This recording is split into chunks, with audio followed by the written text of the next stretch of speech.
Yes, we are live now. Hello all and welcome back again to GS Prelims revision series. इस revision series में हम लोग देख रहे हैं एनवायरनमेंट का सेशन और लास्ट क्लास में यानी कि सेशन नंबर 1 में हम लोगों ने कुछ बेसिक कंसेप्ट्स क्वेश्चंस के फॉर्मेट में डिस्कस किया था और कंटिन्यू करेंगे आगे। और फिलहाल इस क्लास में इस सेशन में हम लोग देखेंगे कुछ ट्रीटीज़, कुछ एग्रीमेंट और कुछ कन्वेंशंस के बारे में, या फिर अगर सीधे सीधे अगर बात किया जाए तो हम लोग प्राइमरली देखने वाले हैं एनवायरनमेंट को लेकर के जो भी इंटरनेशनल एग्रीमेंट्स हुए हैं या फिर इंटरनेशनल जो कन्वेंशंस हुए हैं वो कौन कौन से हैं और आखिर में किस तरीके से ये सेशन आगे बढ़ रहा है। हम लोग शुरू करेंगे यूएनडीपी या यूएनएफसीसीसी, सिंपल बात किया जाए तो यूएनएफसीसीसी के इस्टेब्लिशमेंट से शुरू करेंगे और हम लोग देखेंगे COP 25 तक क्या चीज़ें हुई हैं और देखेंगे COP 26 में क्या हो सकता है। ठीक है, सो प्राइमरली हम लोग जो डिस्कस करेंगे वो United Nations framework for climate change, इसी को लेकर के डिस्कस करेंगे। तो फटाफट शुरू करते हैं हमारा जो डिस्कशन है। तो देखिए, इन्वायरमेंट को लेकर के सबसे पहले जो दिक्कत शुरू हुई थी वो हुई थी कई सारी चीज़ों को लेकर के, जैसे कि इसमें से प्राइमरी जो चीज़ थी वो थी ग्लोबल वार्मिंग को लेकर के यहाँ पर दिक्कतें होना शुरू हो गई।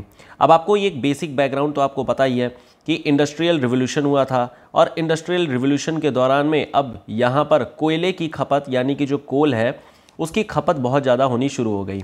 अब ये कोल कई सारी चीज़ों में यूज़ किया जाता था, जैसे कि थर्मल पावर को प्रोड्यूस करने के लिए, या फिर रेल वगैरह को देखें तो यहाँ पर भी यूज़ किया जाता था, या फिर कहीं अगर एनर्जी के अदर सोर्सेज भी यूज़ करना है तो वो भी हम कोल से ही निकालते थे। इवन अगर इलेक्ट्रिसिटी के बारे में बात किया जाए तो इलेक्ट्रिसिटी, इनफैक्ट इंडिया आज भी इलेक्ट्रिसिटी सबसे ज़्यादा कोयले से ही निकालता है। तो कोयले का काफ़ी अच्छा खासा जो होता है वो इस्तेमाल किया गया था। अब कोयले का इस्तेमाल करने में तो बहुत मज़ा आता है क्योंकि सस्ता पड़ता है, लेकिन दिक्कत ये होती है कि इससे इन्वायरमेंट जो इनफैक्ट अगर बात किया जाए एटमॉस्फेयर, वो एक तो पोल्यूट होता ही होता है, लेकिन पोल्यूट होने के साथ ही साथ में इसका टेम्परेचर भी लगातार बढ़ते जाता है। अब देखिए, टेम्परेचर बढ़ने का मतलब क्या है। टेम्परेचर बढ़ने का मतलब ये है, एक तो हो गया जो बेसिक चीज़ होती है। बेसिक का मतलब ये हो गया जहाँ पर आपका हीट बजट होती है। हीट बजट का मतलब क्या है कि जो इनकमिंग हो रही है और जो आउटगोइंग हो रही है, इसका एक आपस में एक बैलेंस बना हुआ है और इस बैलेंस बने होने के कारण से ही पृथ्वी का जो भी, अर्थ का जो भी टेम्परेचर है वो एक नॉर्मल टेम्परेचर बना हुआ है, जिसके कारण से अगेन लाइफ जो है वो पॉसिबल हो पाई है। लेकिन अब इस एटमॉस्फेयर में जो कंपोजिशन है, जैसे कि नाइट्रोजन का कंपोजिशन हो गया जो 78% के नियर अबाउट में है, सिमिलरली इसी तरीके से ऑक्सीजन का नियर अबाउट 21% है, आर्गॉन का हो गया, कार्बन डाइऑक्साइड का हो गया। तो ये तो हो गया जो नॉर्मल आपकी कंपोजिशन है। लेकिन इस कंपोजिशन में अगर कोई बदलाव किया जाए, अगर कोई चेंज किया जाए, देन ऑब्वियस सी बात है कि एटमॉस्फेयर जो है वो पोल्यूट हो गया। अब इस पोल्यूट होने के कारण से, पोल्यूट होने के तो कई सारे रीज़न हो सकते हैं। पोल्यूट होने का रीज़न है सल्फर डाइऑक्साइड, पोल्यूट होने का रीज़न है नाइट्रोजन डाइऑक्साइड, इसके अलावा कार्बन डाइऑक्साइड हो गया, कार्बन मोनोऑक्साइड हो गया, तो ओजोन हो गया। है तो बहुत सारी gases, there are number of gases, लेकिन इन हर एक गैस की अपनी अपनी कुछ कुछ प्रॉपर्टीज़ होती हैं। जैसे सिंपल प्रॉपर्टी के बारे में बात किया जाए CO2, अब आपको पता है कि जो वीनस है, वीनस का मतलब जो वीनस ग्रह है, प्लैनेट, ये मर्क्यूरी से भी दूर है, मतलब मर्क्यूरी से दूर है, दैट मीन्स मर्क्यूरी सन के सबसे पास है, मर्क्यूरी सन के सबसे पास है, लेकिन सबसे ज़्यादा जो गर्म है वो है वीनस। ऐसा क्यों? क्योंकि यहाँ पर CO2 अपना काम करता है। CO2 ये टेम्परेचर को इंक्रीज़ कर देता है, जिसके कारण से जो वीनस है वो रिलेटिवली ज़्यादा गर्म हो जाता है, ज़्यादा वार्मर हो जाता है एज़ कम्पेयर टू मर्क्यूरी। तो यानी कि जो गैसेज हैं they are having some extra specific, you can say कि इनकी खुद की एक क्वालिटी होती है जिसके कारण से जो टेम्परेचर है वो राइज़ कर सकता है। टेम्परेचर राइज़ होने का मतलब सिंपल सी बात यही है कि अगर कोई इनकमिंग, मान लेते हैं कि कोई एनर्जी की इनकमिंग हो रही है, सपोज ऑब्वियसली ये सन से ही हो रही होगी, तो जो इनकमिंग हो रही है और यहाँ से जो आउटगोइंग हो रही है वो आउटगोइंग अब ट्रैप हो जाएगी कार्बन डाइऑक्साइड में। तो अब यहाँ से एनर्जी स्पेस में बाहर निकल तो रही है, लेकिन यहाँ पर जो कार्बन डाइऑक्साइड वो एक्स्ट्रा एनर्जी, एक्स्ट्रा हीट ये एब्जॉर्ब कर ले रहा है और इस एब्जॉर्ब करने के कारण से ही अब टेम्परेचर में इंक्रीज देखने को मिलेगा। इसको और अच्छे से फील करने के लिए आप ऐसे समझ सकते हैं, एक मान लेते हैं आपने एक घर बनाया, ठीक है, आपने एक घर बनाया और घर बनाने के ऊपर में आपने क्या किया है कि ऊपर में ही एक एक्स्ट्रा मान लेते हैं कि कोई एक फ्लोर या फिर कुछ थर्मल टाइप का इंसुलेटर टाइप की चीज़ बना दी। नीचे एक तो हो गया नॉर्मल लाइफ में जब आप रहते थे, और एक आपने क्या किया कि यहाँ पर आपने एक भट्टी जला ली, ठीक है, एक आपने हीटिंग सोर्स लगा दिया। अब ऑब्वियस ही बात है, ये हीटिंग सोर्स जब अल्टीमेटली गर्म होकर के ऊपर उठेगा तो ऊपर तो इंसुलेटेड मटेरियल है और ये हीट को जाने नहीं देगा, तो ये क्या करेगा, हीट वापस से रिटर्न होकर के कमरे में ही फैलने की कोशिश करेगा, क्योंकि इसके पास में कोई अदर ऑप्शन है ही नहीं बाहर निकलने का। सेम यही चीज़ हो रही है अर्थ के भी साथ।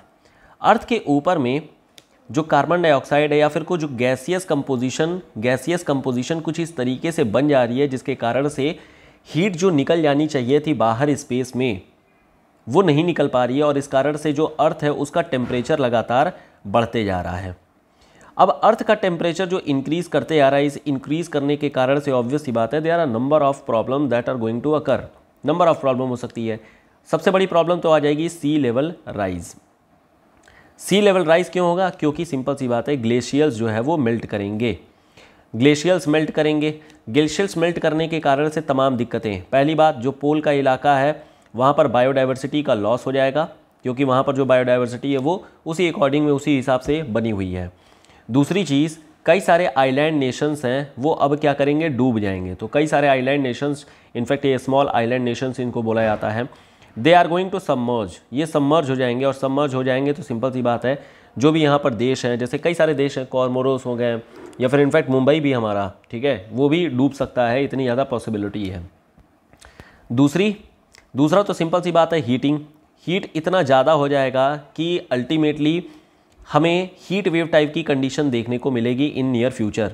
इनफैक्ट कई सारे एरिया में देखने को भी मिल रहा है। इनफैक्ट अभी रिसेंट में स्पेन में, पोर्चुगल में, यूएस में भी ये रिपोर्ट किया गया है जो आपकी हीट वेव्स हैं।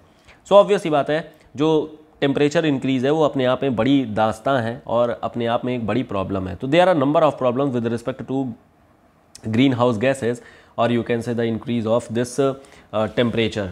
अब यहाँ पर देखिए एक क्वेश्चन आपसे ये पूछा जा सकता है कि आखिर में ये जो ग्लोबल वार्मिंग हो रही है, इस ग्लोबल वार्मिंग की गैसेस कौन कौन सी हैं?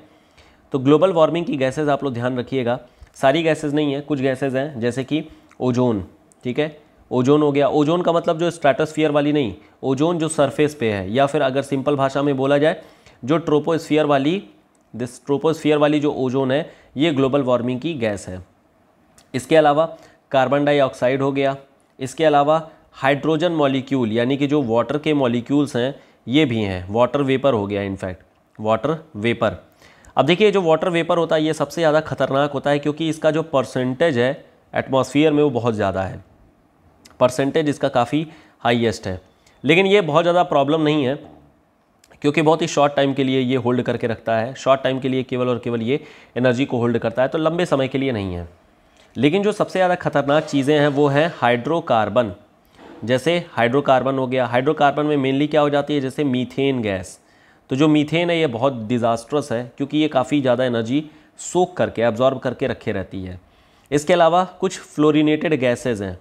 फ्लोरिनेटेड गैसेस का मतलब हो गया जैसे कि SF6 हो गई, या फिर PFC हो गया, पर fluorocarbon, PFC, not PHC, it is PFC, 1 second, yes, PFC पर फ्लोरोकार्बन हो गया, या फिर क्लोरोफ्लोरोकार्बन हो गया, CFC हो गया। तो ये फ्लोरिनेटेड गैस हैं जो कि अपने आप में ग्लोबल वार्मिंग गैस हैं, बहुत ज़्यादा खतरनाक होती हैं with respect to temperature increase of earth, ठीक है। इसके अलावा ब्लैक कार्बन हो गया या फिर ब्राउन कार्बन हो गया, ये भी अपने आप में प्रॉब्लम है, black carbon and brown carbon. अब देखिए ब्लैक कार्बन और ब्राउन कार्बन ज़्यादा कोई बड़ी चीज़ नहीं है। ब्लैक कार्बन का मतलब ये होता है जो पूरी तरीके से बॉन्ड नहीं हुई हैं, अनबॉन्ड, ठीक है, या हाफ बॉन्ड, ठीक है, या पार्शली जो बॉन्ड होती हैं, और ये होती है बॉन्ड तो हुई रहती हैं, लेकिन इसमें क्या है, सूट पार्टिकल बहुत ज़्यादा होते हैं, जिसके कारण से ब्राउन कार्बन ये बन जाते हैं। दोनों के दोनों जो है ग्लोबल वार्मिंग है, दोनों को दोनों एनर्जी को एब्जॉर्व करते हैं। बाकी इसके अलावा N2O है, that is nitrous oxide, this is nitrous oxide, ये एक ग्लोबल वार्मिंग गैस है। तो इन गैसेस का आप लोग नाम याद रखिएगा, कौन कौन सी हैं, ओजोन गैस, फिर आपकी कार्बन डाइऑक्साइड गैस हो गई, हाइड्रोजन मॉलिक्यूल यानी कि वाटर वेपर हो गया, फिर हाइड्रोकार्बन्स हो गया, फ्लोरिनेटेड गैसेस हो गया, black carbon and brown carbon, and lastly nitrous oxide. अब देखिए इनका नाम इसलिए याद रखना है क्योंकि ये सारी गैसेस लिखी गई हैं, रिपोर्ट की गई हैं, तो इस वजह से। बाकी इसके अलावा और भी फ्यूचर में गैसेज ऐड की जा सकती हैं, इसमें कोई डाउट नहीं है, बट फिलहाल के लिए आप इतना याद करके रखे रहेंगे क्योंकि इससे क्वेश्चन में पूछे जाएंगे। सिंपल सी बात है कि इसमें से कौन कौन सी ग्लोबल वार्मिंग गैसेज है, तो उनको ध्यान रखना है, ठीक है। अब देखिए, इन सारी प्रॉब्लम के कारण से अल्टीमेटली जो वर्ल्ड है, वर्ल्ड कंट्रीज़ हैं, वो अब इकट्ठा होकर के आई। वर्ल्ड कंट्रीज़ ने बोला कि यार देखो ऐसा है कि सब लोग आओ, और इसमें सिंपल रीज़न अगर बात किया जाए तो देखिए दिक्कत होना शुरू हो गई थी। जो डेवलप्ड कंट्रीज़ हैं जैसे यूएस हो गया या यूरोप हो गया, इनको दिक्कत होना शुरू हो गई, और दिक्कत होने के पीछे बहुत ही नॉर्मल सा रीज़न है। अगर आप इनकी लोकेशन देखेंगे, ज्योग्राफिकल लोकेशंस, जैसे आप यूएस की लोकेशन देखिए या यूरोप की लोकेशन देखिए, तो सबसे ज़्यादा मार इन्हीं को पड़ने वाली है क्योंकि they are close to polar areas. Polar areas के क्लोज हैं, प्लस टेम्परेट रीजन में हैं। अब टेम्परेट रीजन की खास बात यही होती है कि यहाँ पर जो टेम्परेचर डिफरेंस होता है वो ज़्यादा नहीं होता है, डायurnal जो टेम्परेचर होता है वो बहुत ज़्यादा नहीं होता है, और यही रीज़न है कि ये लोग बहुत ज़्यादा टेम्परेचर सह भी नहीं सकते हैं। अब यहाँ पर इस यूएस और यूरोप के एरिया में यहाँ पर कुछ अनयूजुअल एक्टिविटी होना शुरू हुई, जैसे कि एक है पोलर वॉर्टेक्स की कंडीशन, जिसको कि ऑलरेडी हम लोग डिस्कस कर रखे हैं, या फिर इसी पोलर वॉर्टेक्स के अलावा हीट वेव की कंडीशन होना शुरू हो गई। तो एक तरफ काफ़ी हाई टेम्परेचर आ रहा है और दूसरी ओर काफ़ी हाई कोल्ड भी आ रहा है। तो दोनों साइड से क्या हुआ कि जो वर्ल्ड कंट्री में जो डेवलप्ड कंट्रीज़ जैसे यूएस यूरोप, इनको मार पड़नी शुरू हो गई। अब मार पड़ेगी, बड़े कंट्री हैं, पैसे वाले हैं, तो ये लोग क्या करेंगे, ये लोग कहेंगे कि चलो ऐसा है, हम लोगों को मिल करके कुछ करना चाहिए।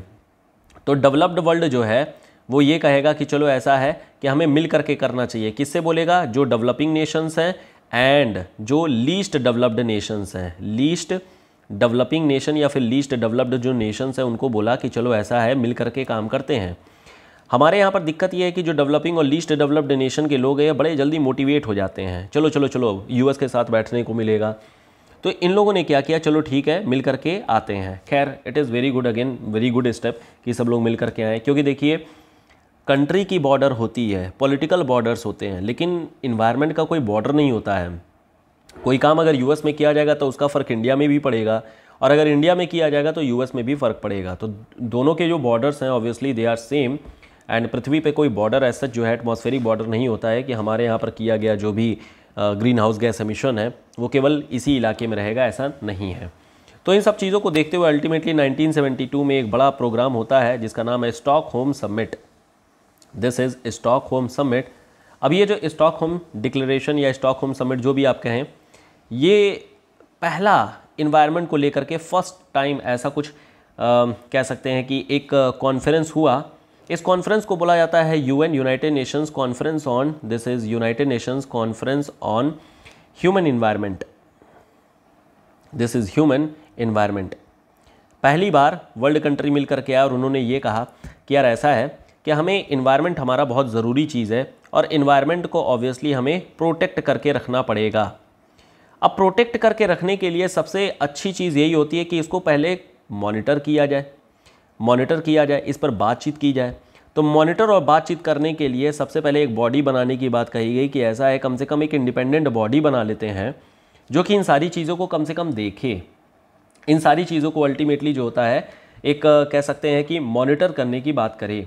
और इसी के बाद अल्टीमेटली इस मॉनिटर करने वाली जो बात हुई, इसी मॉनिटर करने के बाद अल्टीमेटली यहाँ पर एक प्रोग्राम या फिर कह लीजिए एक बॉडी बना दी गई जिसका नाम है यूएनईपी बना दिया गया। और यूएनईपी का पूरा नाम है this is United Nations Environment Programme, this is United Nations Environment Programme, ठीक है। इसका जो हेडक्वार्टर है वो रखा गया नायरोबी में, दिस इज़ नायरोबी। नायरोबी कहाँ पर है, केन्या में है, दिस इज़ नायरोबी केन्या। ये बनाया गया 1972 में और यहीं मतलब ये कहा गया कि अब से ये बॉडी क्या करेगी, इन्वायरमेंट को लेकर के जो भी प्रोटेक्शन का काम है वो प्रोटेक्शन का काम करेगी। तो 1972 में ये काम तो कर दिया गया। इसी तरीके से धीरे धीरे अब क्या हुआ, 1982 आया। तो अभी ज़्यादा कोई इंटरेस्ट नहीं ले रहा था इन्वायरमेंट पर, क्योंकि देखिए सिंपल सी बात है, बहुत ज़्यादा अभी नुकसान नहीं हुआ है। जब तक नुकसान जान तक नहीं आ जाती है तब तक कोई इस पर बातें नहीं करता है। तो 1982 में अल्टीमेटली जब 10 ईयर्स हो गए थे, 10 ईयर्स ऑफ स्टॉकहोम, तो ये हुआ कि ऐसा है चलो यार फिर से एक बार मिल लेते हैं। तो 10 ईयर्स ऑफ स्टॉकहोम डिक्लेरेशन हुआ। जब हुआ तो अल्टीमेटली वर्ल्ड कंट्री फिर से मिल करके आती हैं और अब ये नैरोबी डिक्लेरेशन के फॉर्मेट में आती है। This is Nairobi declaration, declaration. यहाँ पर वापस से सारे वर्ल्ड कंट्री यही कहे कि ऐसा है यार कि इन्वायरमेंट जो है उसको हमें बचा के रखना पड़ेगा। तो इस बार हम लोग क्या करते हैं, इन्वायरमेंट को लेकर के कुछ स्ट्रैटेजी बना लेते हैं। तो इन्वायरमेंट की स्ट्रैटेजी पर बात होना शुरू हुआ कि चलो ठीक है, let us strategise our environmental policies, at least कुछ ना कुछ जो होता है बना लेते हैं। लेकिन फिर भी अगेन ठंडे बस्ते में पड़ गया था।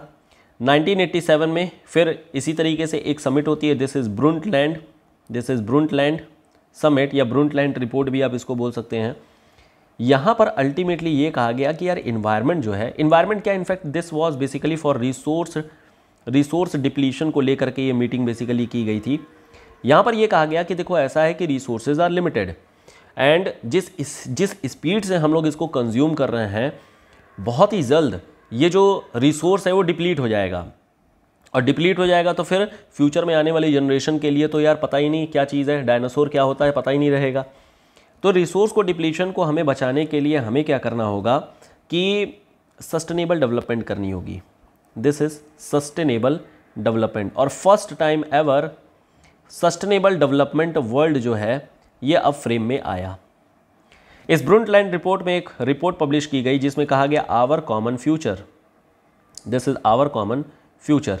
इसमें यही चीज़ कही गया कि इन्वायरमेंट का कोई बॉर्डर नहीं होता है, और हमें मतलब सारे कंट्री को मिल करके आना चाहिए, और हमें इस इन्वायरमेंट को प्रोटेक्ट करने की अब ज़रूरत है, क्योंकि अगर अब लेट करेंगे तो बहुत लेट हो जाएगा, तो दिक्कत हो जाएगी।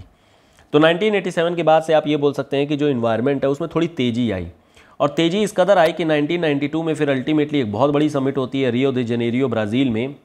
इसको हम लोग रियो समिट के नाम से भी जानते हैं, या फिर इसे अर्थ समिट भी बोलते हैं। This is also called as Earth Summit, और यहीं से अर्थ डे, इन्वायरमेंट डे ये सब मनाना शुरू कर दिया जाता है 5 जून को। तो 5 जून को ये एक अर्थ मतलब कि इन्वायरमेंट डे के रूप में मनाया जाना शुरू कर दिया गया था। इस समिट का हालांकि जो नाम है United Nations conference on environment and development, इस समिट में कई सारे डेवलपमेंट किए गए थे। अब कई सारे डेवलपमेंट में अगर बात किया जाए तो they are basically 2 type of developments, 2 तरीके की डेवलपमेंट की गई थी। एक थी जो वॉलंटियर बेसिस पे थी, एक थी जो वॉलंटियर बेसिस पर थी, और एक थी जो बाइंडिंग थी, बाइंडिंग। अब देखिए यहाँ पर एक बात तो समझ में आ गई होगी कि अगर इतने लंबे चौड़े अगर बातें चल रही हैं, स्ट्रेटेजाइज किया जा रहा है, बॉडीज सेपरेट बॉडीज़ बनाई जा रही हैं, देन ऑब्वियसली जो 1992 वाला प्लान होगा इसमें कुछ ना कुछ जो है कॉन्क्रीट बातें की जाएंगी, यार कुछ ना कुछ हमें अब करना चाहिए। और इस कॉन्क्रीट बातों को ही निकाला गया 2 तरीके के फॉर्मेट में, और ये जो 2 तरीके के फॉर्मेट थे उसमें एक रिपोर्ट निकाली गई थी, और इस रिपोर्ट का नाम भी आपको याद रखना है, दैट इज़ एजेंडा 21। एजेंडा 21। अब देखिए ये जो एजेंडा 21 है, इसमें जो 21 है उसका 2 सिग्निफिकेंस है। पहली बात, 21st सेंचुरी के लिए यहाँ पर प्रिंसिपल्स दिए गए थे, और 21 प्रिंसिपल्स दिए गए थे। तो दोनों ही बातें थी कि हमें इन्वायरमेंट को कैसे प्रोटेक्ट करना है, और कैसे हमें 21st सेंचुरी में हमें चीज़ों को अच्छा बेहतर बनाना है, उसके बारे में यहाँ पर चीज़ें बताई गई थी।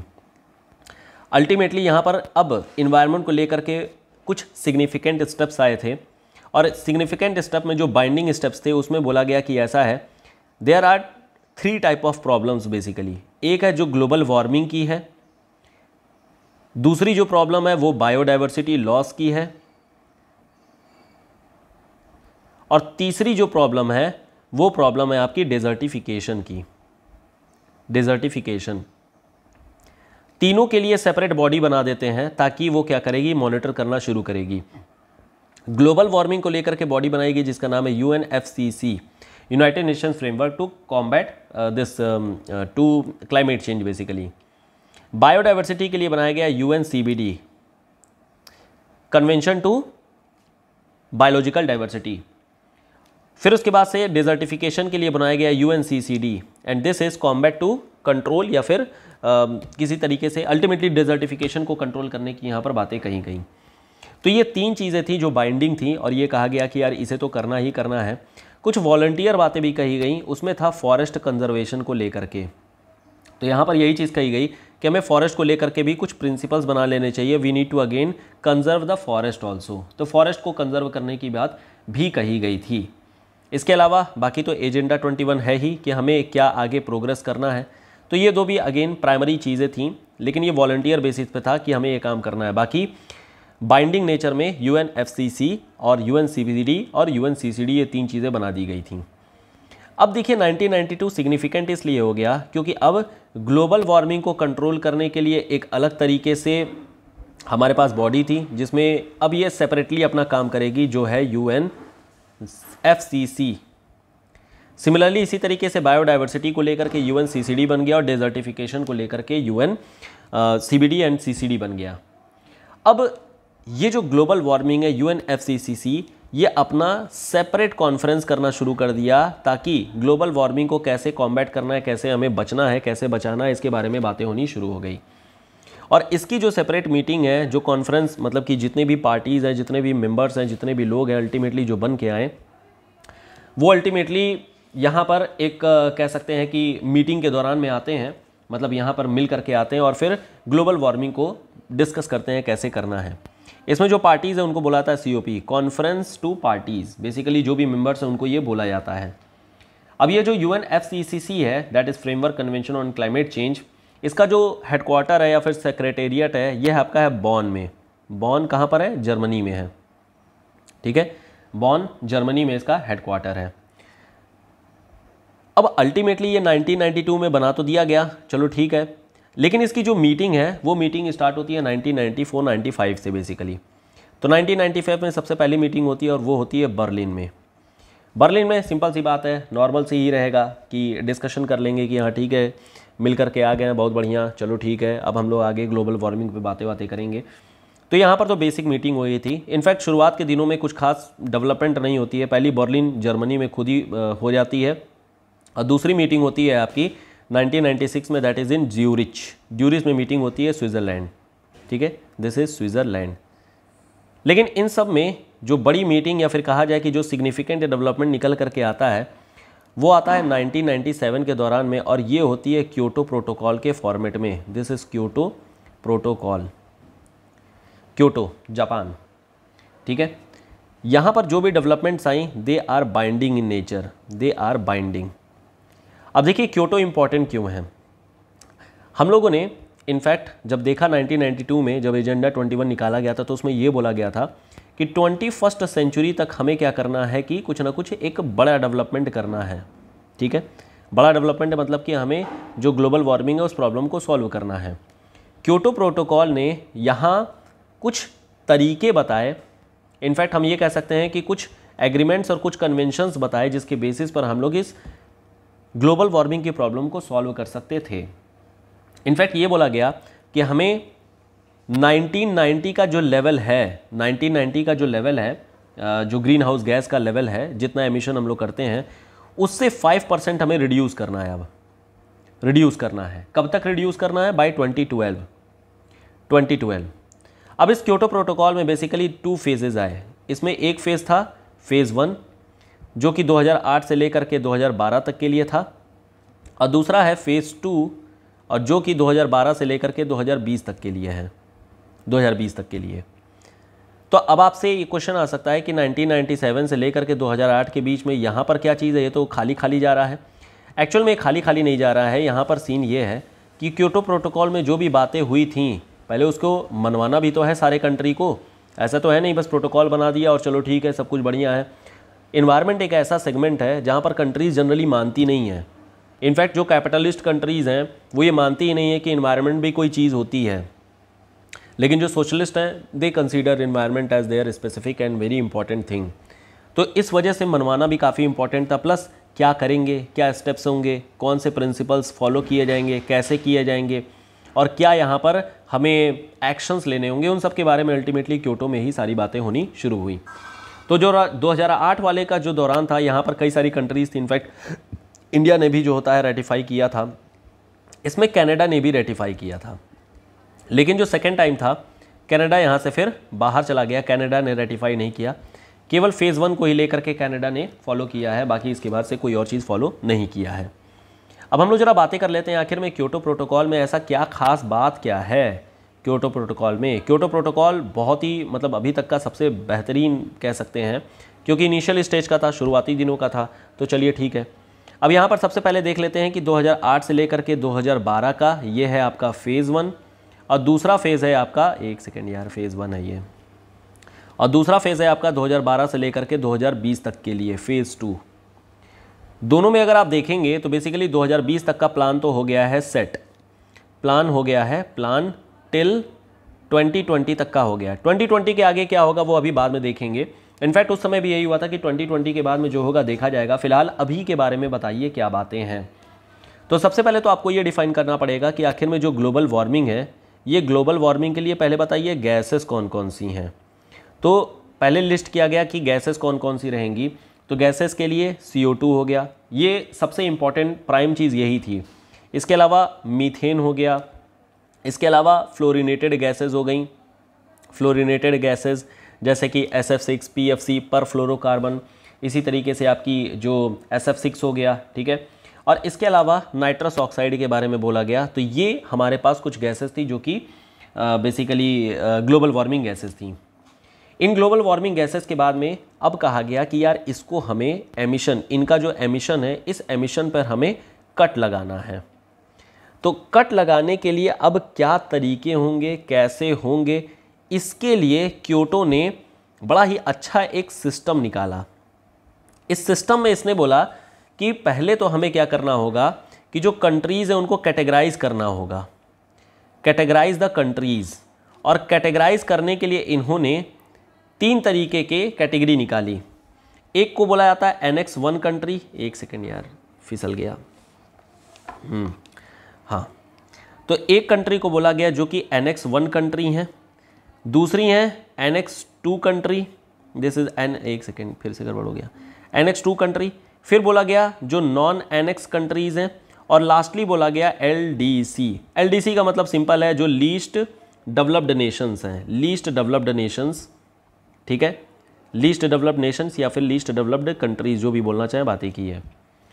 Annex 1 कंट्री में ये बोला गया कि देखिए ऐसा है, ये दोनों के दोनों जो होते हैं ये डेवलप्ड नेशंस हैं, लेकिन डेवलप्ड नेशन में भी अगेन हर एक नेशन एक बराबर का डेवलप नहीं हुआ है। डेवलप की स्पेलिंग गड़बड़ हो गई, दिस इज डेवलप्ड। हर एक बंदा बराबर नहीं है। डेवलप्ड में एक बंदा है जो बहुत हाई लेवल पे है और फॉरवर्ड मूविंग है, और दूसरा बंदा है जो अभी डेवलप्ड तो है लेकिन अभी नया डेवलप हुआ है, और ये कह सकते हैं कि अभी उसकी इकॉनमी जो है वो पूरी तरीके से मतलब सैचुरेट नहीं हुई है, ऐसा कह सकते हैं। तो Annex 1 कंट्री को ऐसी कंट्री हैं जो डेवलप्ड तो हैं लेकिन अभी भी प्रोग्रेसिव हैं, दे आर प्रोग्रेसिव, ठीक है। लेकिन जो Annex 2 कंट्रीज़ हैं they are highly developed, they are developed and stable. ये डेवलप्ड एंड स्टेबल है, जैसे कि USA हो गया, जैसे कि ब्रिटेन हो गया, ठीक है, जैसे कि फ्रांस हो गया। तो ये सारी कंट्री ऐसी हैं जो कि हाईली डेवलप्ड है एंड यहाँ पर चीज़ें जो होती हैं वो पूरी तरीके से मैनेज्ड हो रखी हैं, ठीक है। बाकी अगर कंट्री डेवलप्ड एंड प्रोग्रेसिव के बारे में अगर बात किया जाए तो जो रिसेंट की डेवलप्ड कंट्रीज़ हुई रहती हैं तो उनको हम लोग इस कैटेगरी में डाल देते हैं। नॉन एनेक्स कंट्री का मतलब है जो डेवलपिंग नेशन की हैं, जो डेवलपिंग नेचर की हैं, जैसे कि आपका दिस इंडिया हो गया, ठीक है, इंडिया हो गया, ब्राज़ील हो गया, चाइना हो गया, ठीक है, साउथ अफ्रीका हो गया, ठीक है, चाइना हो गया, ठीक है, और कुछ अफ्रीका की भी कंट्रीज़ हैं जो कि इस नॉन एनेक्स कंट्री में थीं। अब इसका डिवाइड करने का फंडा क्या है, क्यों किया गया? इसमें यह कहा गया कि जो एनेक्स कंट्रीज़ हैं, जो एनेक्स कंट्रीज़ है वेदर Annex 1 और Annex 2, इनके ऊपर में बाइंडिंग नेचर के कुछ प्रोविज़न्स लगाए जा रहे हैं। क्या लगाए जा रहे हैं? इनको अपना एमिशन कट करना है, ये बोला गया। एमिशन कट करना है पहली बात। अब एमिशन कट करने के लिए इनके पास में रास्ते दिए गए। क्या रास्ते हैं? सबसे पहले तो ये कहा गया कि हर कंट्री का अपना एक कोटा रहेगा। कोटा का मतलब क्या? कोटा का मतलब ये, एग्जाम्पल के तौर से अगर समझा जाए तो यूएसए को ले लेते हैं, फ्रांस को ले लेते हैं, ठीक है, इंडिया को भी ले लेते हैं, चाइना को ले लेते हैं, ठीक है। अब यूएसए हाईली डेवलप्ड है। हाईली डेवलप्ड का मतलब कि यार यहाँ पर जो है अगर पावर प्लांट, इलेक्ट्रिसिटी का पावर प्लांट भी चल रहा होगा तो कुछ 1000 गीगावाट मान लेते हैं कि एनर्जी को ये जनरेट कर रहे हैं। फ्रांस में बात किया जाए तो मान लेते हैं फ्रांस में 900 गीगावाट जनरेट कर रहे हैं। छोटा है, ठीक है, तो कम होगा। इंडिया में लेकिन क्या है, तो डेवलपिंग है, इतना तो कर ही नहीं सकते हैं, तो मान लेते हैं कि 200 गीगावाट जो होता है एनर्जी जनरेट कर रहे हैं इंडिया वाले, और चाइना भी ऐसे ही कुछ 250 गीगावाट जनरेट कर रहे हैं। अब सिंपल सी बात है, इंडिया बहुत मतलब यूएस देखेंगे 1776 में आज़ाद हो रखा है और 1776 से ही प्रोग्रेसिव है, डेवलप कर रहा है। इंडिया 1947 में आज़ाद हुआ है, 200 साल पुराना है। तो इस वजह से ये हुआ कि हम लोग सबको बराबर एक निगाहों से नहीं देख सकते हैं, क्योंकि पहले किसी ने ऑलरेडी कंजम्पशन ऑफ जो भी रिसोर्स है वो कर रखा है। तो हमें क्या करना होगा कि डिफरेंशिएटेड मटेरियल, डिफरेंशिएटेड रिस्पॉन्सिबिलिटीज़ रखने होंगे, और इस कारण से सबका कोटा निर्धारित किया गया। जैसे यूएस का है, अब ऑलरेडी इतना डेवलप्ड हो गया economy, then obviously we can not cut it short to 200 gigawatt, एकदम छोटा नहीं कर सकते हैं। लेकिन इसे कह सकते हैं कि ठीक है आप 500 गीगावाट से अपना काम चला लीजिए।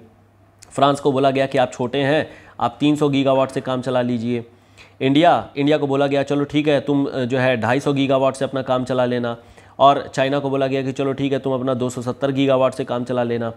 तो मतलब जो डेवलपिंग नेशंस हैं या फिर जो नॉन एनेक्स कंट्रीज़ हैं, इनको फ्लेक्सिबिलिटी दी गई कि दे कैन, ये लोग क्या कर सकते हैं, एमिशन कर सकते हैं, ये लोग अपना एमिशन कर सकते हैं, इस पर कोई रोक टोक नहीं है। लेकिन जो डेवलप्ड हैं या फिर जो एनेक्स कंट्रीज़ हैं, चाहे 1 और 2 में, इनके ऊपर में बाइंडिंग नेचर में ये कहा गया कि अब आपको एमिशन कट करना होगा। इस एमिशन कट करने के लिए अब ऐसा नहीं है कि आप लोग अपने पावर प्लांट लगा के रखे हैं तो फिर उसी दिन बंद कर दीजिए, ऐसा नहीं। आपके पास में तमाम जो होता है ऑप्शंस दिए गए। ये जो ऑप्शंस दिए गए ये बड़ी ही अच्छी चीज़ है। ऑप्शंस में ये कहा गया आपके पास में कई तरीके के, मतलब ये कह सकते हैं कि there are different type of you can say कि methods through which you can cut it short. अब अपने एमिशन को कट कर सकते हैं। 3 तरीके इसमें बेसिकली दिए गए थे। एक दिए गए थे जिसको बोलते हैं हम लोग CDM मैकेनिज़्म, इसको बोलते हैं क्लीन डेवलपमेंट मैकेनिज़्म, ठीक है।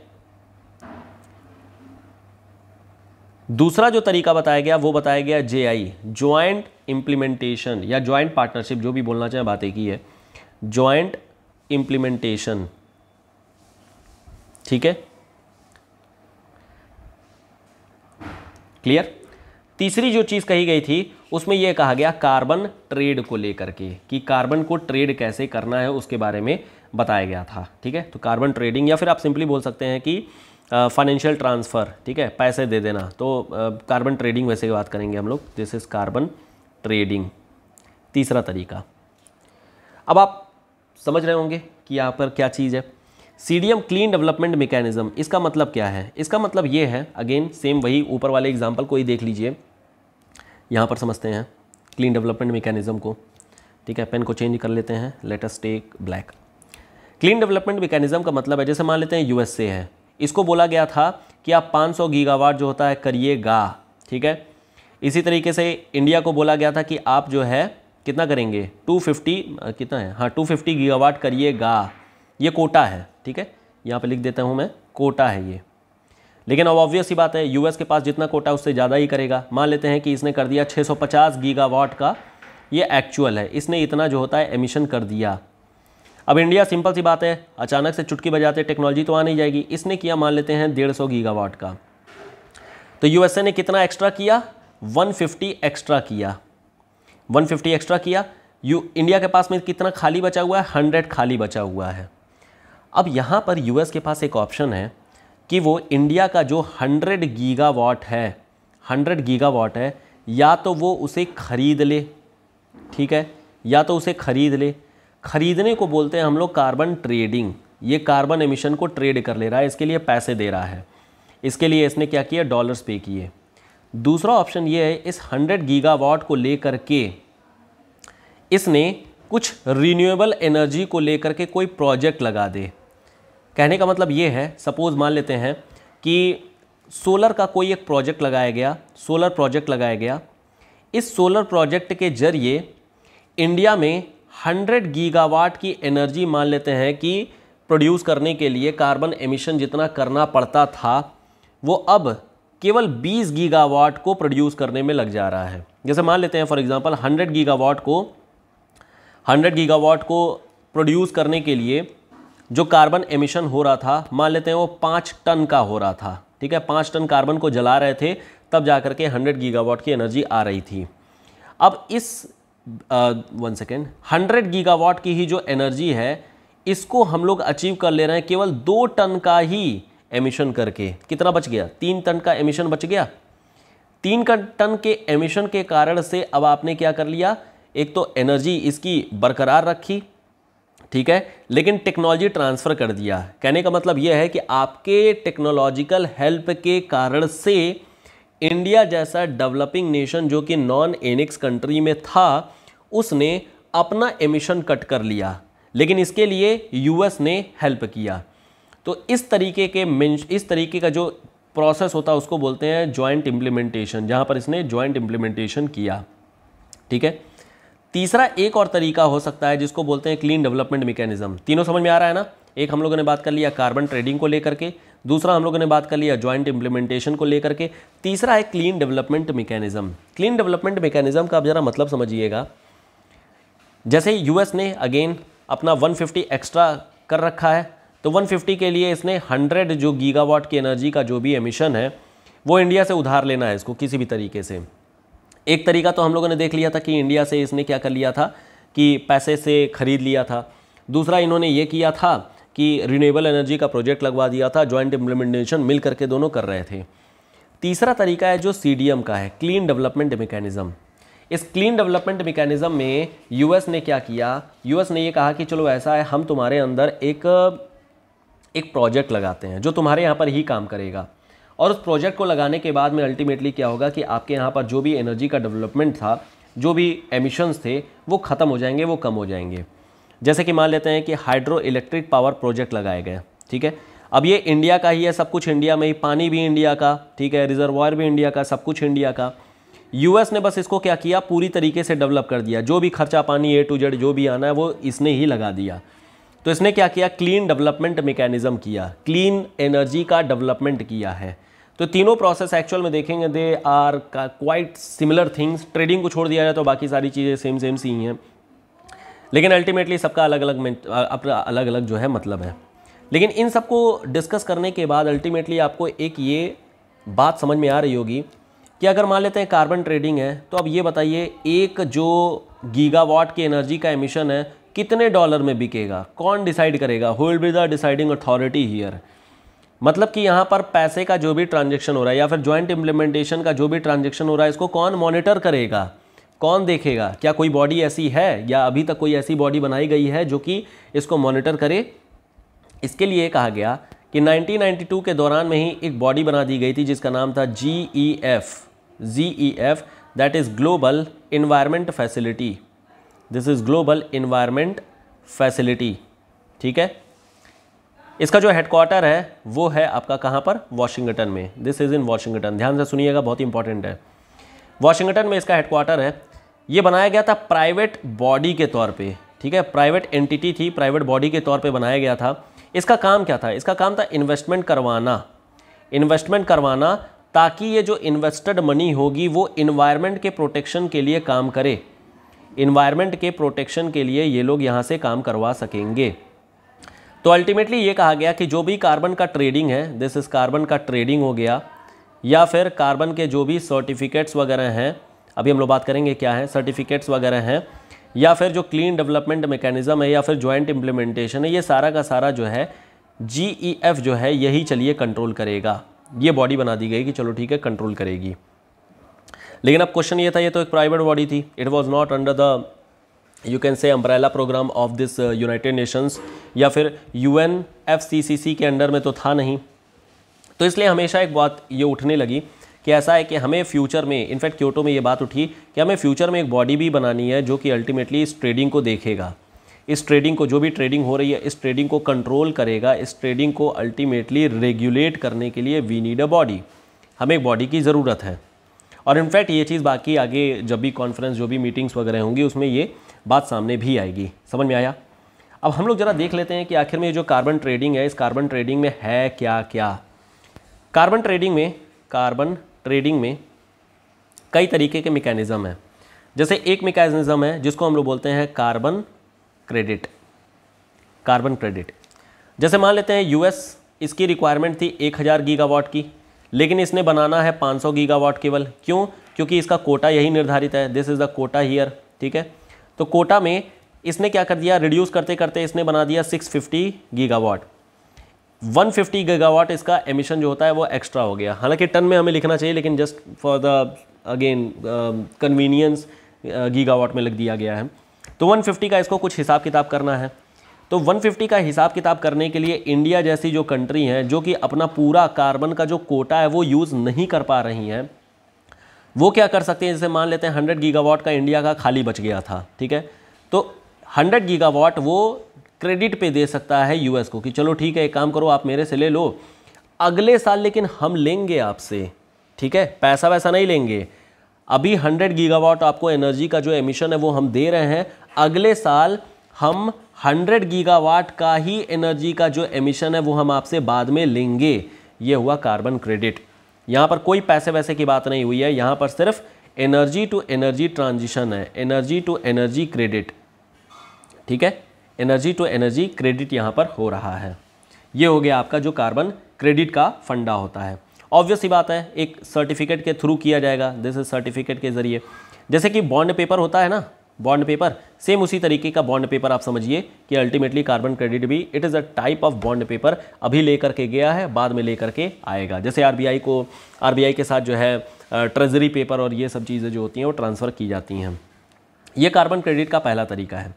दूसरा तरीका है जैसे carbon of setting, this is carbon of setting, ठीक है। कार्बन ऑफ सेटिंग का मतलब सिंपल है कि आप कोई ना कोई एक डेवलपमेंट करेंगे। जैसे कि हम लोगों ने अभी बात किया था ना कि इंडिया में आप कोई ना कोई एक CDM का क्लीन डेवलपमेंट मैकेनिज्म लगा दीजिए, जैसे कि HEP hydro electric power project लगा दिया गया था यूएस के द्वारा। यूएस ने इसमें अपना पूरा पैसा, पूरी टेक्नोलॉजी लगाया और इसने अपना जो भी पैसा लगाना है वो पैसा लगाया और अल्टीमेटली क्या किया, इंडिया में एमिशन कटिंग के लिए इसने नया प्रोजेक्ट लगा दिया। तो इससे क्या हुआ, कार्बन की ऑफ सेटिंग कर दी गई, कार्बन को जो भी एमिशन है वो दूर कर दिया गया। इसके अलावा और क्या होते हैं, इसके अलावा कार्बन क्रेडिट के अलावा अब कार्बन सर्टिफिकेट्स भी होते हैं, दिस इज कार्बन सर्टिफिकेट्स। अब ये क्या चीज़ होती है कार्बन सर्टिफिकेट्स, ध्यान से समझिएगा। जैसे मान लेते हैं कि इंडिया ने क्या किया, इंडिया को मान लेते हैं 250 का दिया गया था ना कोटा, 250 गीगावाट का कोटा दिया गया था, दिस इज कोटा। लेकिन इसने मान लेते हैं किसी कारणवश केवल 100 ही गीगावाट यूज़ किया। अब चाहे इंडिया अपना टेक्नोलॉजी डेवलप कर लिया हो या इंडिया कुछ नहीं कर रहा हो या जो भी है, इसके पास में 150 गीगावाट की एनर्जी बच गई है। Now India can make a certificate, एक इंडिया जो है एक सर्टिफिकेट बना सकता है और इसको अब ट्रेड कर सकता है। जैसे स्टॉक मार्केट में ट्रेडिंग होती है ना, सेम वैसे ही स्टॉक मार्केट के तरीके से ही ये भी ट्रेड कर सकता है कार्बन सर्टिफिकेट बना करके। तो ये बन गया आपका कार्बन सर्टिफिकेशन। लेकिन ये सारी चीज़ें जो हम लोगों ने डिस्कस किया, देखिए इसके लिए फ़िलहाल जो बॉडी कहा गया वो बनाया गया था कि चलो ठीक है फ़िलहाल के लिए GEF कर लेता है, लेकिन फ्यूचर में we need to again make a body, एक ऑर्गेनाइज बनाने की ज़रूरत है, एक ऑर्गेनाइजेशन बनाने की ज़रूरत है जो कि आगे इन सब चीज़ों को देखेगा। अब क्योटो में अगर आप देखेंगे तो मज़ा तो बहुत अच्छा आ रहा है। 2008 से लेकर के 2012 के लिए कहा गया कि चलो ठीक है ये रहेगा आपका फ़ेज़ 1 और फ़ेज़ 1 के बाद 2012 से लेकर के 2020 तक के लिए। अब क्वेश्चन ये होता है कि ये जो फ़ेज़ 2 है ये क्यों लाया गया था। हुआ ये था कि 2008 के बाद से कोई स्पेसिफिक मतलब कोई बड़ा डेवलपमेंट हो ही नहीं पाया, उसको हम लोग डिस्कस भी करेंगे। और ये फ़ेज़ 2 इसलिए लाया गया था क्योंकि अब कोई हमारे पास प्लान था ही नहीं, और प्लान नहीं होने के कारण से इसी प्लान को हमने क्या कर दिया, एक्सटेंड कर दिया कि चलो ठीक है इसी को अभी आगे कंटिन्यू करके लेके चलते हैं जब तक कि कोई बेहतर सहमति नहीं हो जाती है। इन सब के बाद में अल्टीमेटली 2007 में एक बड़ी डेवलपमेंट होती है जो कि होती है बाली में, बाली इंडोनेशिया में। फिर अल्टीमेटली एक बड़ी समिट होती है। अब यहाँ से देखिए दो चीज़ें चलेंगी, एक तो आपका जो COP मीटिंग चल ही रहा है, तो बाली में अगर देखेंगे 1995 से अगर देखेंगे तो अल्टीमेटली जो बाली की मीटिंग हो रही है 2007 में, ये 13वें नंबर की मीटिंग है, 13वें नंबर की मीटिंग है। लेकिन इसको बोला गया दिस इज CMP3, मतलब कि क्योटो प्रोटोकॉल को जो लोग भी साइन कर रखे हैं, रेटिफाई कर रखे हैं, उनकी मीटिंग हुई, तो उनका ये तीसरा नंबर था। 2005 से देखेंगे तो फिर अल्टीमेटली CMP3 हो जाती है क्योंकि इसी समय ये अडॉप्ट कर लिया गया था। तो बाली समिट होती है, बाली समिट में फिर वही बातें होंगी कि ऐसा है कि हमें जो है कुछ बेहतर करना पड़ेगा, मतलब कि कुछ चीज़ें जो है इन्वायरमेंट को प्रोटेक्ट करने के लिए करनी पड़ेंगी। और इन्वायरमेंट को प्रोटेक्ट करना तो करना, प्लस क्योटो के जो भी बातें हैं उसको हमें अप्लाई भी करना है, इसकी भी बातें होना शुरू हो गई। तो अल्टीमेटली यहाँ पर ये सब चीज़ें चल रही थी। लेकिन क्योटो में अभी तक जो बातें चल रही थी उस पर फॉरेस्ट को लेकर के कोई खास डेवलपमेंट नहीं थी। तो बाली में अल्टीमेटली ये बोला गया कि चलो ठीक है, we need to create one REDD+ programme. REDD+ का मतलब क्या है? डिफॉरेस्टेशन को कैसे हमें रोकना है। तो डिफॉरेस्टेशन को लेकर के ऑलरेडी हमारे पास एक प्रोग्राम चल रही थी जिसका नाम था REDD ओनली, ठीक है, प्लस नहीं था उसमें, REDD, लेकिन उसमें डिफॉरेस्टेशन केवल था। लेकिन यहाँ पर छोड़ दिया गया डिफॉरेस्टेशन प्लस एफॉरेस्टेशन, यानी कि अब फॉरेस्टेशन भी करना होगा, यानी कि अब जंगल लगाने भी हैं, जंगल काटना तो रोकना ही है लेकिन जंगल अब लगाने भी हैं, ये बनाई गई। लेकिन इसके बाद अब अगर मान लेते हैं कि इन्वायरमेंट के लिए कोई अगर नया मान लेते हैं कि किसी को हेल्प पहुंचानी है या फिर कहीं पर कोई प्रोजेक्ट लगाना है या फिर कोई अच्छा काम कर रहा है और उसको अगर इन्वेस्टमेंट देना है तो पैसा कहाँ से आएगा? पैसा कहाँ से आएगा? तो इसके लिए कहा गया कि 2001 में एक बॉडी बनाई गई थी जिसका नाम था adaptation fund. This is adaptation fund, ये बनाया गया था 2001 में। इसका भी जो हेडक्वार्टर है दिस इज़ इन वाशिंगटन, इसका भी जो हेडक्वार्टर है वो वाशिंगटन में ही है। और ये बोला गया कि चलो ठीक है, ऐसा है, इस एडाप्टेशन बॉडी को अब हम बाली समिट में इंटीग्रेट कर लेते हैं UNFCCC के साथ में। और अब से अगर किसी को इन्वायरमेंट मतलब कोई प्रोजेक्ट या कुछ भी लगाने की ज़रूरत पड़ेगी क्लाइमेट चेंज को लेकर के, अगर एडाप्टेशन में कोई प्रॉब्लम आ रही होगी और अगर पैसे की ज़रूरत होगी तो यहाँ से दे दिया जाएगा, यहाँ पर कोई प्रॉब्लम नहीं है। तो ये कह दिया गया बाली मीटिंग में।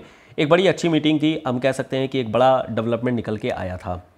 2007 के बाद नेक्स्ट जो मीटिंग होती है, हालांकि 2008 में भी होती है but that is not significant again, 2009 में मीटिंग होती है जो कि होती है कोपेनहेगन में, Denmark. This is Copenhagen. Copenhagen में मीटिंग होती है। ऑब्वियस सी बात है, COP कितना हो जाएगा? 15 हो जाएगा। एंड CMP कितना हो जाएगा? CMP हो जाएगा आपकी 5, ठीक है, दिस इज CMP 5, ठीक है। कोपेनहेगन में क्या होगा? कोपेनहेगन में देखिए, अब ये कहा गया कि यार जो डेवलप्ड नेशन है, जो डेवलप्ड नेशंस हैं, मतलब कि जो एनेक्स कंट्रीज़ में हुआ करते थे, ये लोग टेक्नोलॉजी ट्रांसफ़र तो कर रहे हैं नहीं और कोई सीरियसली ले नहीं रहा है। तो हमें क्या करना होगा? डेवलप्ड नेशंस जो हैं उनको कंपनसेट करने के लिए बाध्य करना पड़ेगा कि कंपनसेट करिए किसको? जो लीस्ट डेवलप्ड नेशंस हैं या फिर लीस्ट डेवलप्ड जो कंट्रीज़ हैं या फिर जो नॉन एनेक्स कंट्रीज़ हैं, ठीक है। तो इनको आप लोग क्या करेंगे? पैसा देंगे, कंपनसेट करेंगे। और कंपनसेट कैसे करेंगे? कुछ ना कुछ पैसे के लिए आपको पहले एक फ़ंड बना करके रखना पड़ेगा। तो फंड बनाने के लिए ये कहा गया चलो ठीक है, एक काम करते हैं, एक बना दिया जाएगा जिसका नाम रहेगा GC, this is green climate fund, GCF बना दिया जाएगा। This is green climate fund, या इसी को बोला गया था ग्लोबल क्लाइमेट फंड, या इसी का नाम है this is global climate fund. और ये कहा गया कि एनुअली जो डेवलप्ड नेशंस हैं, एनुअली इसमें $100 बिलियन एनुअली ये लोग क्या करेंगे? इसमें पैसा डालेंगे। और ये पैसा फिर अल्टीमेटली जो लीस्ट डेवलप्ड नेशंस है या फिर नॉन एनेक्स कंट्री उनको दिया जाएगा, कंपनसेशन के तौर पे दिया जाएगा कि आप लोग रिसोर्सेज का कंजम्पशन नहीं कर पाए हैं तो इसके बदले में हम आपको पैसे दे रहे हैं। और डेवलप्ड नेशन वाले, मतलब जो डेवलपिंग नेशन है या फिर लीस्ट डेवलप्ड है, ये लोग भी खुश हो गए, अरे बहुत बढ़िया, मज़ा आ गया, एकदम पैसा ही पैसा, मज़ा आ गया, तो ये दे दिया जाएगा। तो this is basically adapt to climate change. Climate change के लिए एडॉप्शन के तौर पर यहाँ पर दिया गया था कि चलो ठीक है। लेकिन ये GCF ऑब्वियस सी बात है, कहीं पर भी पैसे की बात आएगी तो कोई भी पहले एक्सेप्ट नहीं करेगा कि यार नहीं नहीं हम तो नहीं देंगे। लेकिन फिर जब दबाव दिया गया तो अल्टीमेटली 2010 में कोपेनहेगन के बाद में कैनकून मीटिंग होती है और इस कैनकून मीटिंग में COP16 होगा ये। यहाँ पर जो डेवलप्ड नेशन है ये मान जाते हैं कि चलो ठीक है, इसके लिए सबसे पहले आप एक काम करिए, जो GCF है इसकी एक गवर्निंग काउंसिल बना लीजिए। तो जो गवर्निंग काउंसिल है या फिर जो GCF है वो बेसिकली अब इस 2010 वाली कैनकून मीटिंग में यहाँ पर अल्टीमेटली सामने आती है कि चलो ठीक है, हम इसको एक्सेप्ट करते हैं और हम लोग इसको जो है आगे फॉलो करेंगे। इसके अलावा डेवलप्ड नेशन जब भी पैसे की बातें करेंगे तो ये किसी ना किसी को फंसाने की कोशिश करेंगे। फंसाने की कोशिश में यहाँ पर डेवलप्ड नेशन बेसिकली US था। US ने एक फंडा दिया, इसने कहा हाँ ठीक है, हम लोग डेवलप्ड नेशन है, हम लोग जो है कंजम्पशन किए अपने इंडस्ट्रियल रिवोल्यूशन के दौरान में, सब कुछ बढ़िया है, लेकिन यार ऐसा है कि एक बेसिक नेशन का ग्रुप भी है जिसको कि इन्वायरमेंट के लिए कुछ करना चाहिए। उसको भी आगे आना चाहिए, उसको भी अपना जो एमिशन कट है वो करना चाहिए। तो ये बोला गया। अच्छा, बेसिक नेशन में होते कौन है? बेसिक नेशन में कहा गया बी मतलब Brazil, this is Brazil, South Africa, this is South Africa, I मतलब इंडिया हो गया, और सी मतलब हो गया चाइना। अब यहाँ पर एक तरीके से उड़ते उड़ते एक नया तरीके का कॉन्सेप्ट ला दिया गया, जहाँ पर बेसिक नेशन का फंडा दिया गया इन डेवलप्ड नेशन के द्वारा। अब यहाँ पर इंडिया एकदम सुपर हैप्पी हो गया कि यार हमारा तो नाम लिया जा रहा है यूएस के द्वारा कि हम लोग बहुत रिस्पॉन्सिबल लोग हैं। तो इंडिया ने भी एकदम बेहतरीन ओवर एंथुजियाज्म में ये कह दिया, हाँ हाँ हम तो मानते हैं, हम कुछ करते हैं, सब कुछ करेंगे। लेकिन चाइना चुपचाप बैठा रहा। वो जानता था कि कुछ ना कुछ गड़बड़ी है यहाँ पर, यहाँ कुछ ना कुछ लफड़ा करेंगे सब डेवलप्ड वाले। तो चाइना चुपचाप बैठा रहा। अल्टीमेटली लफड़ा था, पैसे देने की बात जो हो रही थी वो यहाँ पर पैसे काटने की बात पे आ गई। लेकिन खैर अल्टीमेटली कैंकून में सब कुछ बराबर हो गया और यहाँ पर जीसीएफ अल्टीमेटली बना दी गई, जीसीएफ का डेवलपमेंट कर दिया गया। तो ये काम किया गया था हमारे 2010 तक की डेवलपमेंट में। फिर अल्टीमेटली 2011 में डेवलपमेंट होती है, जो कि होती है डरबन में। ठीक है, डरबन में डेवलपमेंट, डरबन में मतलब कि नेक्स्ट मीटिंग होती है। डरबन में कुछ खास डेवलपमेंट नहीं होता है। 2012 में इसी तरीके से दोहा में मीटिंग होती है। और ये दोहा, अब यहाँ पर क्या होगा, यहाँ पर बोला गया कि यार ऐसा है 2008 से लेकर के 2012 तक के लिए जो क्योटो लाया गया था उस पर कोई सहमति तो बन नहीं पाई, है ना। यहाँ पर क्या काम करना था, कार्बन ट्रेडिंग पर हमें एक कार्बन ट्रेडिंग पे कंसेंसस लाना था, जीसीएफ पे कंसेंसस लाना था, प्लस ग्रीन क्लाइमेट, जीसीएफ का मतलब ग्रीन क्लाइमेट फंड पे जो $100 बिलियन का कंसेंसस था एनुअली, ये लाना था। लेकिन कुछ हो नहीं पाया। तो ये कहा गया ऐसा है, नया प्लान लाने से ज़्यादा अच्छा है फिलहाल अभी इसी को 2012 से लेकर 2020 तक के लिए एक्सटेंड कर दो। तो ये एक्सटेंड कर दिया गया क्योटो और इसी को नाम दिया गया Doha development. This is Doha development, क्योंकि ये दोहा में हुआ था तो दोहा डेवलपमेंट रखा गया था। हालांकि इसको कई सारी कंट्री ने रेटिफाई नहीं किया था, साउथ सूडान हो गया, चाइना हो गया, यूएस हो गया, इन लोगों ने रेटिफाई नहीं किया, इसके पार्टी नहीं बने। लेकिन इंडिया ने कर दिया। इंडिया कहाँ, एकदम हम सब आगे हैं इन्वायरमेंट को लेकर के, तो आप जो बोलिए वो हम कर दें। फिर अल्टीमेटली 2013 से अब यहाँ पर थोड़ा सा मुद्दा बदला गया। बदला क्या गया, 2013 में मुद्दा बदल गया इसलिए क्योंकि यहाँ पर सी लेवल जो राइज था, ये सी लेवल जो राइज है ये अब जो स्मॉल आइलैंड डेवलपिंग कंट्रीज़ हैं इनके लिए सरदर्द बनना शुरू हुआ, क्योंकि इनके अब आइलैंड्स यहाँ पर डूबने शुरू हो गए, आइलैंड्स यहाँ पर सबमर्ज होना शुरू हो गए। और इस कारण से इन लोगों को एक दिक्कत हुई कि यार ऐसा है फ्यूचर में तो हम लोग यार बर्बाद हो जाएंगे, फ्यूचर में हमारा जो आइलैंड है वो तो डूब जाएगा, हम ख़त्म हो जाएंगे।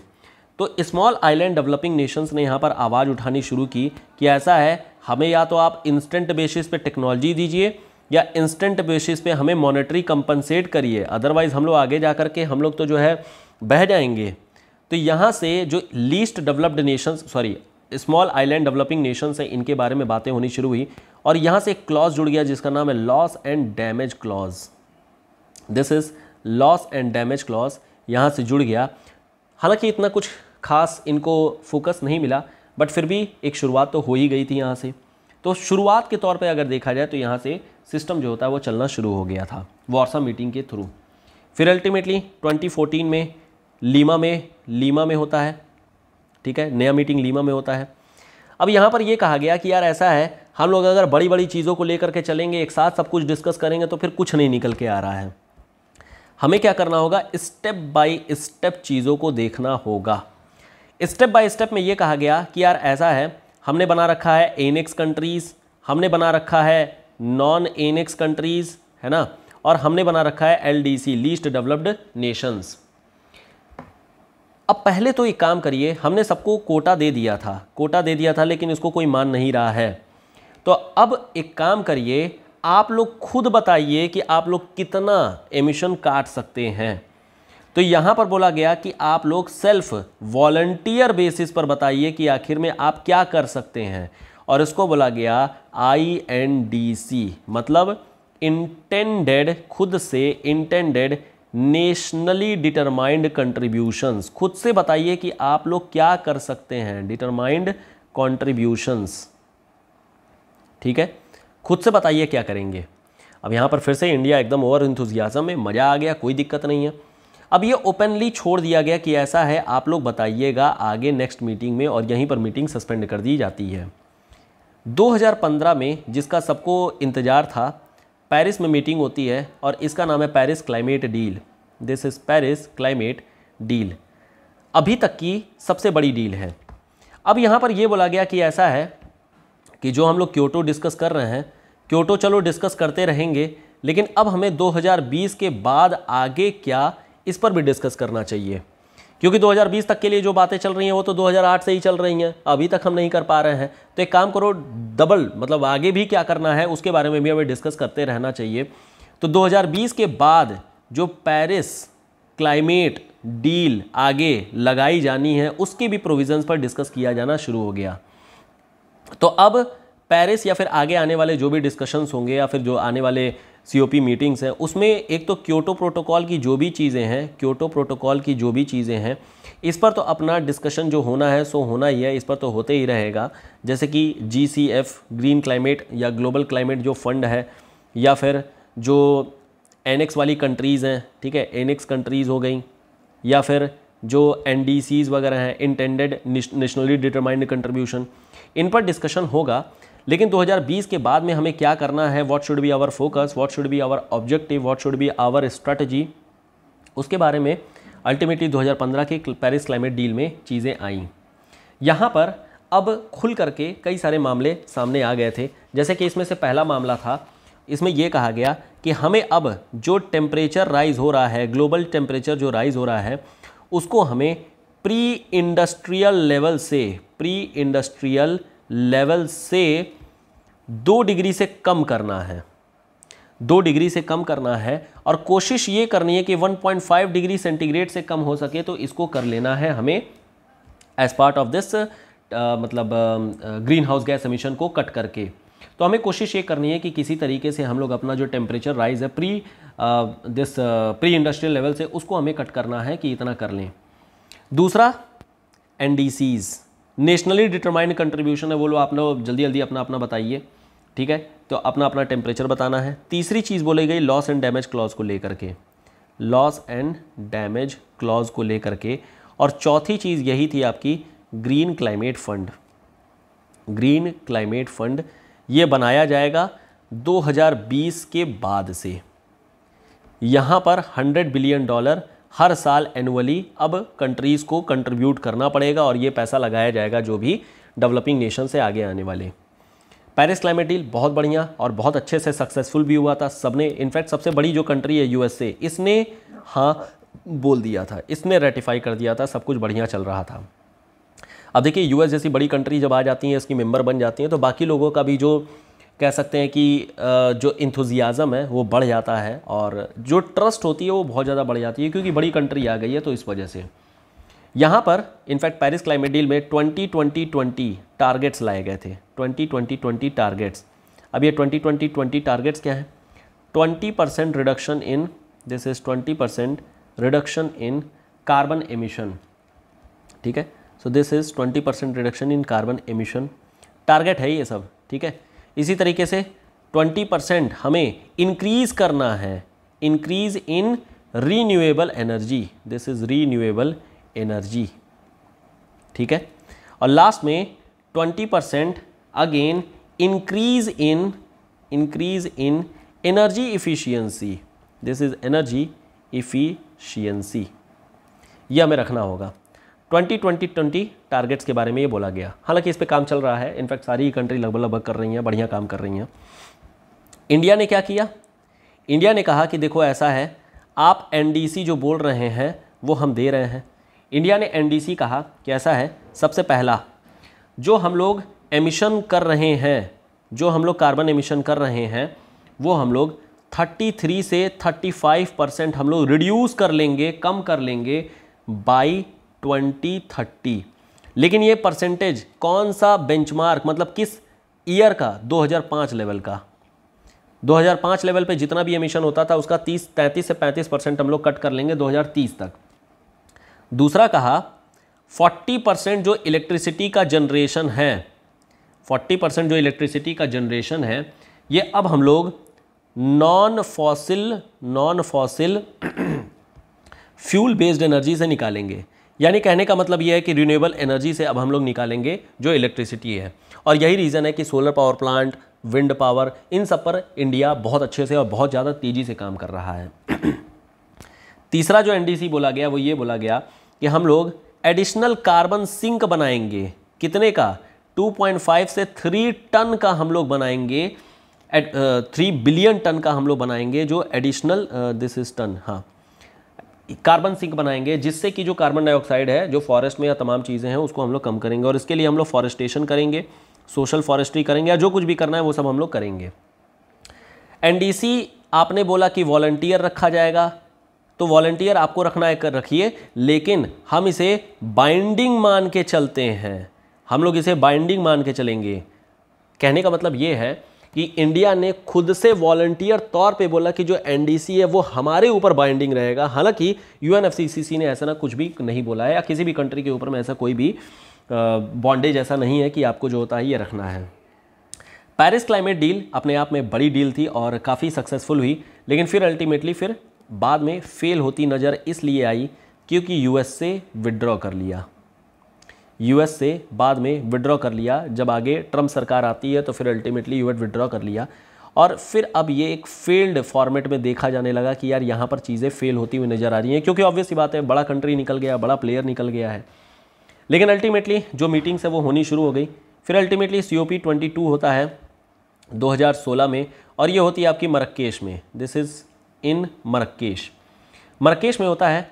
अब देखिए, अब आगे से जो डेवलपमेंट है किन किन चीज़ों पे होगा। एक होगा जो स्मॉल आइलैंड डेवलपिंग कंट्रीज़ हैं, this is small island developing Nations, या फिर या ठीक है डेवलपिंग नेशंस, ठीक है, या फिर इसको हम लोगों ने एक और क्लॉज दिया था, लॉस एंड डैमेज क्लॉज, इसी का नाम दिया था हम लोगों ने, लॉस एंड डैमेज क्लॉज, ठीक है।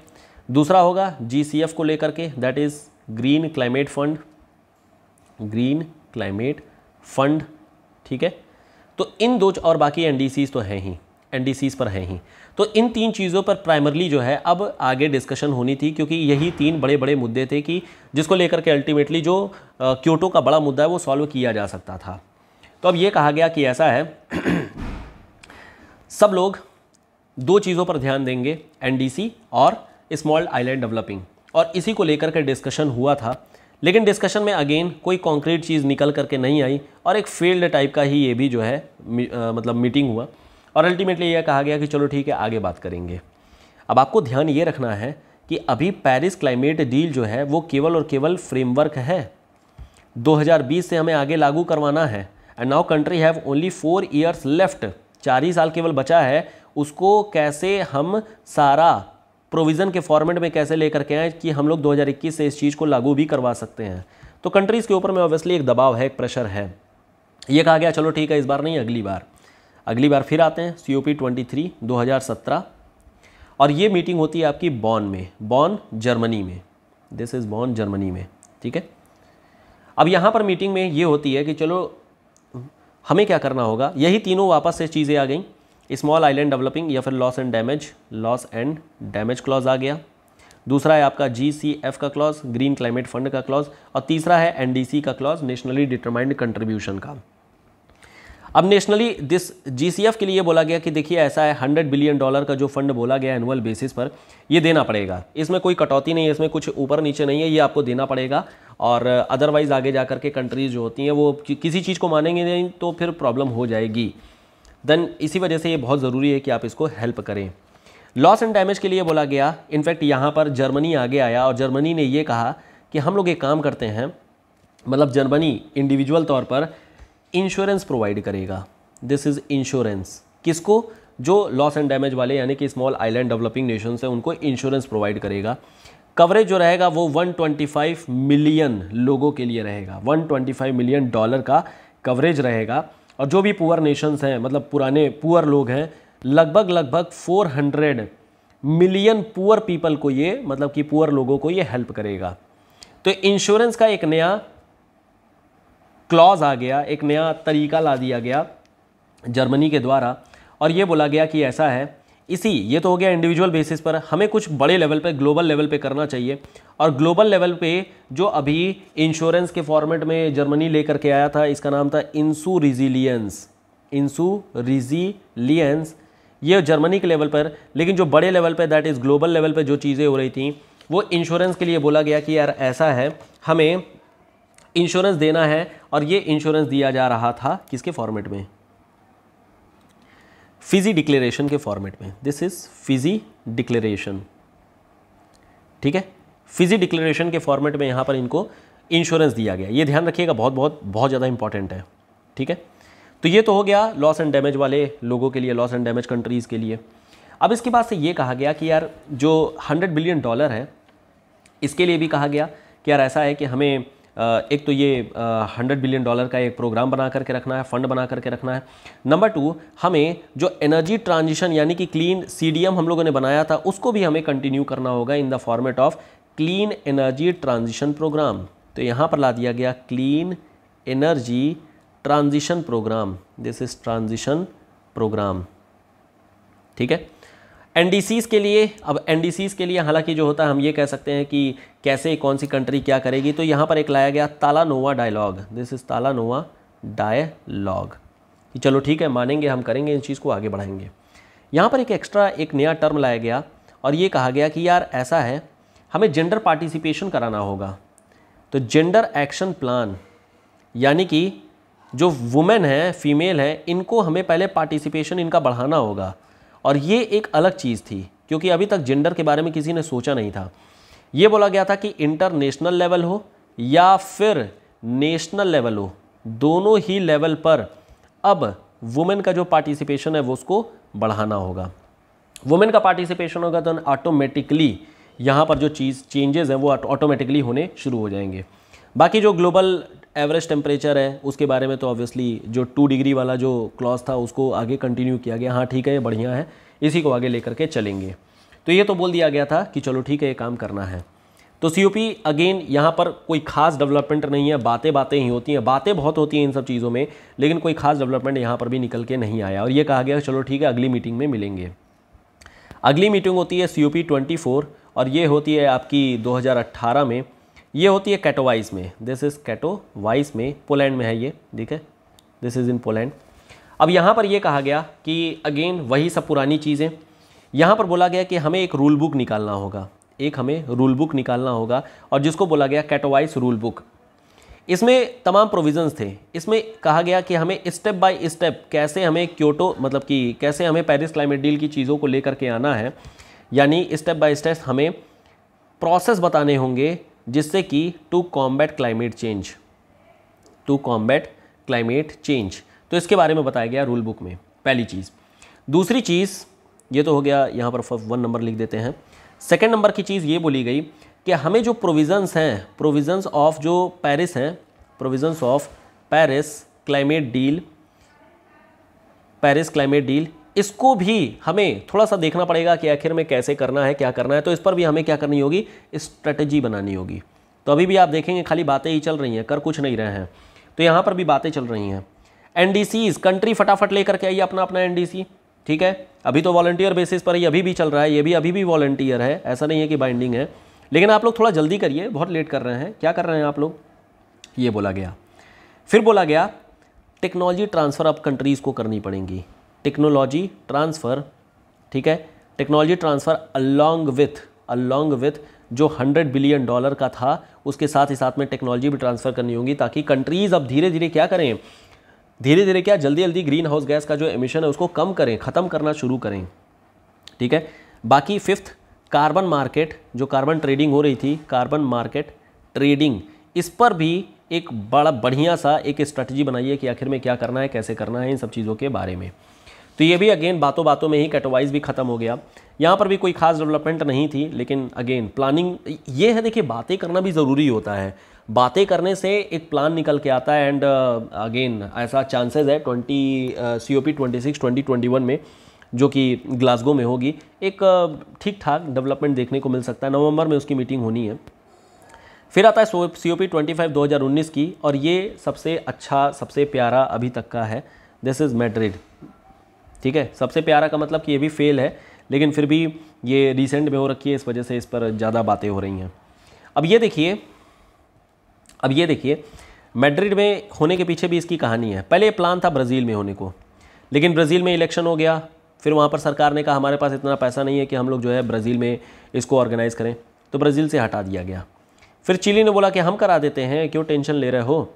लेकिन जब कराने का मौका आया तो चिली में यहाँ पर वायलेंस हो गई, तो यहाँ पर भी मना कर दिया, यार ऐसा है यहाँ पर कराने लायक नहीं है, अदरवाइज़ आप लोग की जान को खतरा हो जाएगा। फिर अल्टीमेटली स्पेन आता है सामने और ये कहा चलो ठीक है हम करा देते हैं। लेकिन स्पेन में चिली ने कहा कि ऐसा है, अध्यक्षता तो हम ही करेंगे, यानी कि जो प्रिसाइड करना है वो तो हम ही करेंगे, आप जगह दे दीजिए, प्रोवाइड कर दीजिए, बाकी चेयर मैं ही करूँगा। और इस तरीके से मैड्रिड प्लान आता है and this is called as Chile Madrid time for action. This is Madrid, ठीक है, time for action plan, time for action, ठीक है। नाम बड़ा अच्छा देते हैं, लेकिन यहाँ पर कुछ खास काम हुआ नहीं।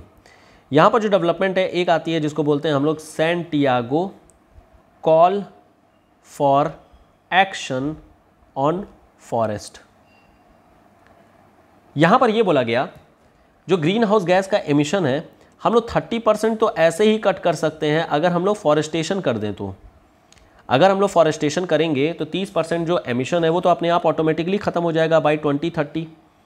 तो हमें क्या करना होगा कि फॉरेस्टेशन को ध्यान रखना होगा, तो फॉरेस्टेशन करिए, पेड़ लगाइए, जितना ज़्यादा पेड़ लगा सकते हैं।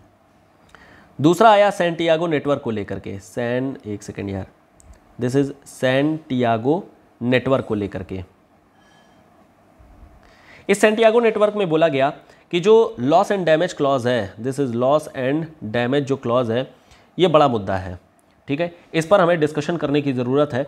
तो अभी इस पर कोई मुद्दा आया नहीं है, अभी ये आगे डिस्कशन होगा, तो इसको अभी वेट करना है। और यही रीज़न है कि इसके बाद से जो स्मॉल आइलैंड डेवलपिंग नेशंस हैं ये लोग बौखला गए थे कि मतलब क्या समझ रहे हो, यहाँ पर हमारी ज़िंदगी खतरे में पड़ी हुई है और तुमको बात कर रहे हो कि यार डिस्कशन करना है, ये क्या गड़बड़ है। तीसरा बोला गया एनडीसी को लेकर के कि अभी भी ये वॉलंटियर है, लेकिन अब आप लोग जल्दी करिए because there is no time left, तो अब बातें आगे करनी होंगी। और लास्ट में फोर्थ ये कहा गया कि अब हम लोग एक कॉन्क्रीट प्लान बनाएंगे, कब, नेक्स्ट सीओपी मीटिंग में, जो कि COP 26 ग्लासगो में होगी। दिस इज़ ग्लासगो, ठीक है, COP मीटिंग होगी ग्लासगो में, जो नेक्स्ट मीटिंग होगी वहाँ पर एक बड़ा प्लान हमें देखने को मिल सकता है। तो ये थी पूरी की पूरी discussion about United Nations framework convention to climate change.